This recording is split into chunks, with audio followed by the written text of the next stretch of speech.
Welcome home, brave heroes, Kai initiates, Magna Kai, and supreme Grand Masters of the Kai alike. I am Ash, this is Ash Quest, and it is my great privilege and honor to unveil something that has been in the hearts and minds of all Lone Wolf aficionados for the last 40 plus years. This was a very kind gift from Ben and Homeguard Press, and it is, I actually don't want to damage the sticker, the seal, Lone Wolf, Light of the Kai, Volume 1, Book 4 of the Endgame series, and Volume 32 of the series overall. This beautiful hardbound edition is the beginning of the end of the long, long and epic journey that Lone Wolf fans all over the world have taken throughout the last 40 years. The final battle begins. An age of war has engulfed the world. The two greatest champions of darkness now stride freely across the lands.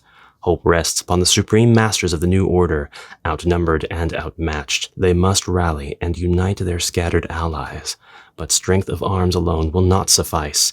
A daring plan must be forged, one that will lead your company into a forsaken northern reaches, where old foes stir and long-buried secrets awaken. Yet beneath the ruin and the roar of war, Magnamund herself grows weary. If you cannot unravel the mystery of Aetheris, there may soon be no world left to save. This book is illustrated by Nerd Gore and Gary Chalk. Here is the UPC, should you require that. Published by Homeguard Press in this beautiful hardcover edition. We will see eventually paperback editions to go with the rest of our paperback collections if you're collecting that format. The dust jacket actually hides two impressive things. One, the beautiful book itself, which would just look at home in a library even 100 years ago, a timeless classic look. We've got two built-in bookmarks. Why do we have two? I don't know. Maybe this is just the peak of convenience for Lone Wolf enjoyers. Maybe we can save our game with one and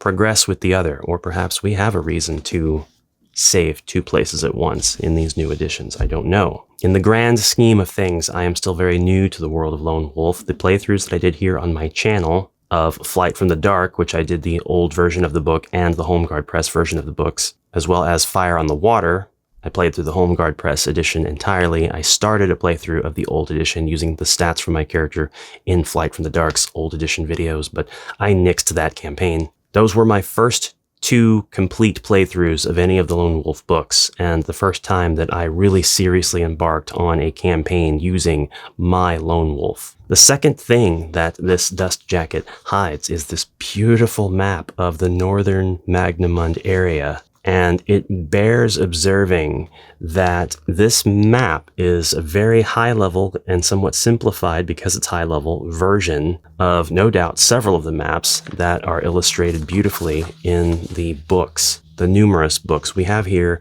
our section of map detailing where the Kai Monastery and Homeguard are in relation to Port Bax and Hammerdal in Durinor. Now, Summerland and Durinor and the Wildlands, we have basically the majority of this, sort of, in the highly detailed map in the first two books at least. And I can tell you that this is a very big and very impressive map when it is shown in those books. So for it to be reduced to this much detail here, and then we're able to zoom out and see this much more of the map, that makes me incredibly excited to continue my Lone Wolf journey. The third book is called The Caverns of Kalte, and I see that that's all the way up here. So how on earth we get from here to here? Well, I'm excited to find out, so please don't spoil that for me. We have a lot of other familiar place names here, just based on the book titles that I know, but it's incredible, and you just know that when we get to these places, we'll be zooming into these map areas to see the highly detailed illustrated versions of those areas, those regions, in their respective books. Now, we have a lot of characters here that I haven't encountered, characters that I don't know about, don't know of. I don't wish for them to be identified in the comments, so there's no need to do that. Don't spoil anything for me, please, unless they happen to appear in the first two books and I'm just not recognizing them. In that case, do tell me. In fact, is that the Gorgaz? I think it has a possibility it might be, but maybe not. This video would be much better if done with a backdrop of Magnamund or Sommerlund and Duranor, but I don't have that. If I did, oh man, I would totally use that. A shadow rises from the billowing smoke and ash, exuding an aura of unfathomable malevolence. Its bipedal form looms like a cloud of doom, winged and crowned with 3 menacing horns. With dread coiling in your stomach, you focus through the shadow, but even with your enhanced Kai vision, you catch only glimpses. Like a nightmare upon waking, it eludes comprehension, warping and devouring the fabric of Aeon.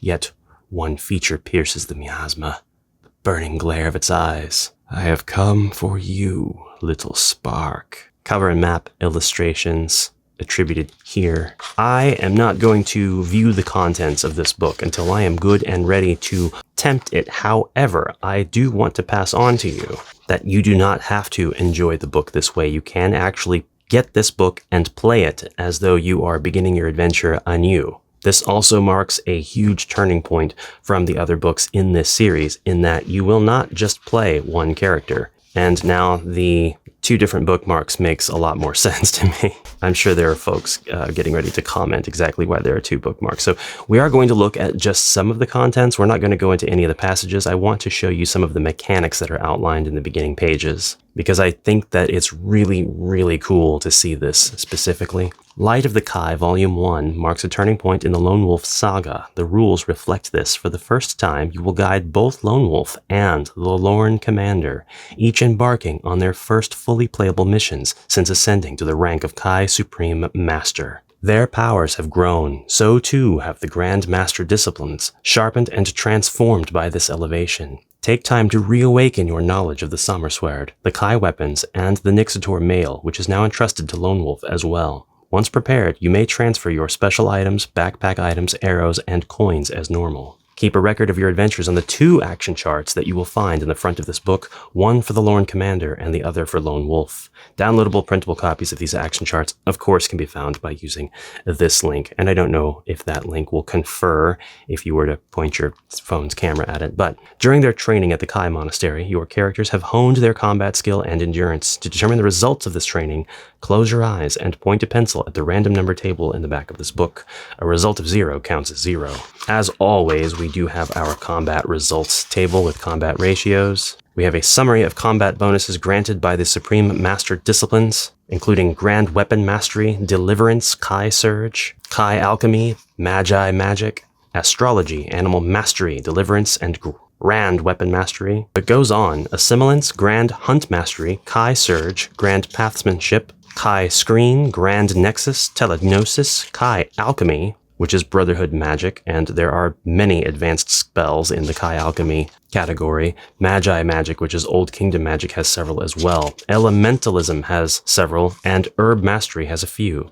Astrology is explained here, and then Bardsmanship. No doubt these are talents and skills that will be relevant in the final book of this entire series, which will be Light of the Kai Volume 2. Or the Endgame series, Book 5, or Volume 33 of the entire Lone Wolf series of books. Again, you may prefer using a 10-sided die instead of the random number table, but the first number you pick represents Lone Wolf's combat skill. You will add 40 to this number and record the total on your action chart. So this is how you determine your advanced, really high combat skill.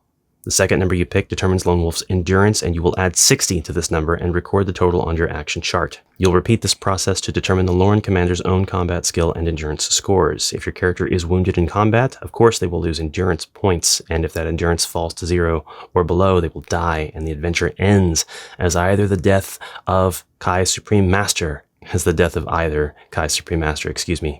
doom of Magnamund. Endurance can be recovered during the adventure, but can never exceed the starting total. You may carry over your combat skill and endurance scores for Lone Wolf from books 1 to 20 and or the Lorn Commander from books 21 to 31 for this adventure, or you may determine your combat skill and endurance anew in order to reflect your new abilities as a Kai Supreme Master. You may also transfer any Kai weapon, Nixator armor, weapons, money, and backpack items from the end of each character's last quest. Boy, 10 books without playing as Lone Wolf. It must feel like an incredible experience to have him reappear in this book if we've been playing as the Lorn Commander for the last 10 books. That's insane. It's like the return of Luke Skywalker after several movies and dozens of years. Lone Wolf may only bring the following special items into light of the Kai. I won't go over the list verbally, but it's all there. The Lorn Commander may only bring the following special items into light of the Kai, again, if you have obtained them in previous adventures. And as Supreme Masters, your characters have mastered the most advanced forms of all Kai, Magna Kai, and Grand Master disciplines, skills more powerful than any of those other Grand Master, the greatest champions of light on Magnamund. But your Grand Master disciplines, as familiar to you now as reading and writing, have evolved. Even veteran players will not recognize all that you have become. The full description of these skills and their enhanced properties can be found in the appendix at the back of this book, along with a summary of options available for use in combat. Kai Weapon Craft is a Supreme Master gift bestowed unto Lone Wolf. Thanks to this gift, Lone Wolf became a Master Weaponsmith. Lone Wolf gained the knowledge to forge new alloys and shape magical materials such as corlinium and dragon scales into weapons and armor of supernatural quality, imbuing them with additional powers. Lone Wolf used this mastery to forge 10 magical weapons and 8 enchanted armors in the furnaces of the Kai Monastery. As Supreme Master, Lone Wolf can now forge superior weapons and armor with minimal tools and materials. If Lone Wolf finds a weapon-like special item, or piece of armor and has access to a smithy, it can be enhanced using this gift over the course of a single night. An improved weapon or weapon-like item gains +1 combat skill. An improved piece of armor grants +2 endurance. Each item can only be improved this way once. And the Sommerswerd, Nixator Mail, and Kai weapons cannot be improved, though Lone Wolf can repair them and other artifacts of light if needed. Lone Wolf can also detect flaws in enemy weapons or armor and exploit them in combat. If used at the start of a fight, Lone Wolf may choose to destroy one weapon or one piece of armor used by the enemy at any round. The loss in combat skill or endurance will be specified. Only one item may be destroyed this way per combat. This power does not affect artifacts such as Dark Lord weapons. And the Lorn Commander gets a boost as well with Solarism. The Lorn Commander received this first gift from the god Kai during the Battle of Lorn while facing Valgarash. When using this power, the Lord Commander becomes surrounded by a blinding aura of pure light, channeling the divine force of Kai directly into Aeon, much like the legendary Sommerswerd. While empowered by Solarism, the Lorn Commander is immune to most magical attacks and cannot be weakened by the overwhelming auras of champions of darkness, such as Agarash or Vashna. This divine might can also be channeled through a Kai weapon, which confers a +8 combat skill regular bonus instead of 5. Kai engineering, time exploration, dimensionalism, transmutation, and the curses of the Koratas Nar have also afflicted our champions, with the curses of the Koratas Nar being debuffs. In fact, banes to our heroes. Both Lone Wolf and the Lorn Commander suffered grievously during the New Age of War, each cursed by one of the greatest champions of darkness, Vashna and Agarash, respectively. Though the nature and effects of these curses differ, both are deeply debilitating and potentially lethal, limiting the Kai Supreme Master's ability to wield their full powers. Lone Wolf suffers the Blood Curse, which means Lone Wolf's higher powers have become unreliable. Each time Lone Wolf attempts to use a Supreme Master discipline or gift to produce a special effect, such as a Psychic Strike with Kai Surge, or casting a spell using Magi Magic or Kai Alchemy, the text may require you to pick a number from the random number table, and if the result is 0 or 1, the power fails, and the discipline or gift cannot be used in that situation. In the case of a failure, any endurance cost associated with the usage of that discipline or gift would not apply. You may then choose another discipline or gift and test again or proceed without using one. The Lorn Commander gets the Darkness Curse. As with Lone Wolf's Blood Curse, passive Kai abilities gained through monastery training are not affected. If the result is 0 or 1, the Lorn Commander can still use the selected skill, but has drawn the attention of Agarash himself.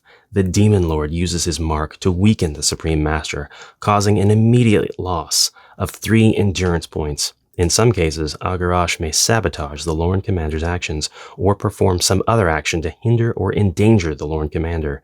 The consequences of such an event will be detailed in the section where it occurs. What's exciting to me is this section here. At certain points in your adventure, your 2 Kai Supreme Masters may cross paths. When this occurs, you will be given the option to switch characters. The one you were playing will continue on their quest alone while you take control of the other. If you choose to switch, you must also switch to that character's action chart. During these moments, you may be allowed to transfer items, special items, backpack items, weapons, and gold crowns between them, except for the Sommerswerd, Lone Wolf's Crystal Star Pendant, and their respective Nixator Mail. The Kai Supreme Masters may also exchange items with the same exceptions before this adventure begins. We get sections detailing the use of the summer sword. This adventure is probably very specifically designed for the full raw might of the summer sword, although if you were wanting more of a challenge, of course, you could continue to use some of those rules. We have sections for Kai weapons here as well, and the Nixator mail, how to use and carry your equipment, because remember, this can be a first book for new Lone Wolf adventurers, and rules for combat. Finally, we get Supreme Master Wisdom, detailing how some of the items that you may get could be useless to the character that you are playing, but could be vital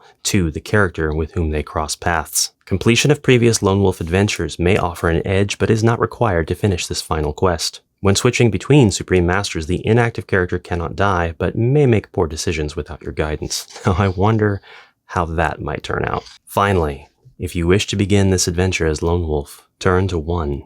If you prefer to start this adventure as the Lorn Commander, turn to 201. May Kai and Ishir guard your path for Summerland and the Kai. At the current rate of my playthroughs, I think I'll be getting to this book in around 10 years. I want to give an enormous thank you to Ben and Homeguard Press for this beautiful gift. It is the first half of a stunning amount of work and a tremendous, unheard of historical amount of build-up. And yeah, I just want to call attention to the pages here and how they're nice and slightly uneven. That's a really nice... There's a word for the page type that I'm thinking of. Deckled. This isn't quite that, but that is a really nice detail. No doubt this is going to be a worthy addition to anyone's library. And it's really, really cool to see that Lone Wolf, which isn't the most simple of choose-your-own-adventure style books at all, I mean, it definitely has a lot of gaming mechanics in it without turning it into a tabletop RPG. Still has a long ways to go in, at least from the very first adventures,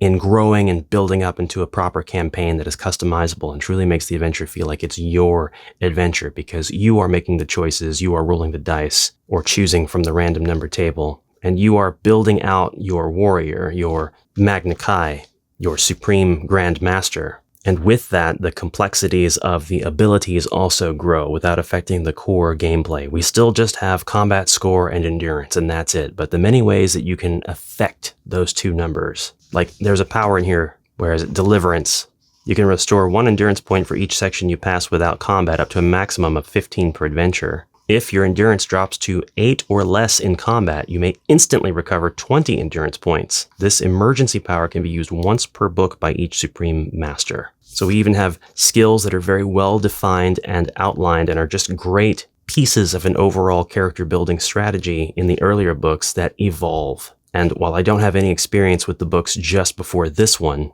in fact, any of the other books besides the first 2 and the one that I played as a child, it's increasingly more and more cool that they just continue to evolve when you start this book, and potentially when you start the next one, although I'm sure whatever path this book takes in terms of direction, character development, narrative, all of that, the second and final in this entire series book already has all of that set in stone and is probably well on its way to approaching completion. Or if not, then that light is definitely at the end of the tunnel. I'm willing to bet anyway. So thank you everyone so much for your kind attention. Please join me in acknowledging this incredible achievement that this book even exists. And I will see you all in the next exciting adventure. Until then, onward for now.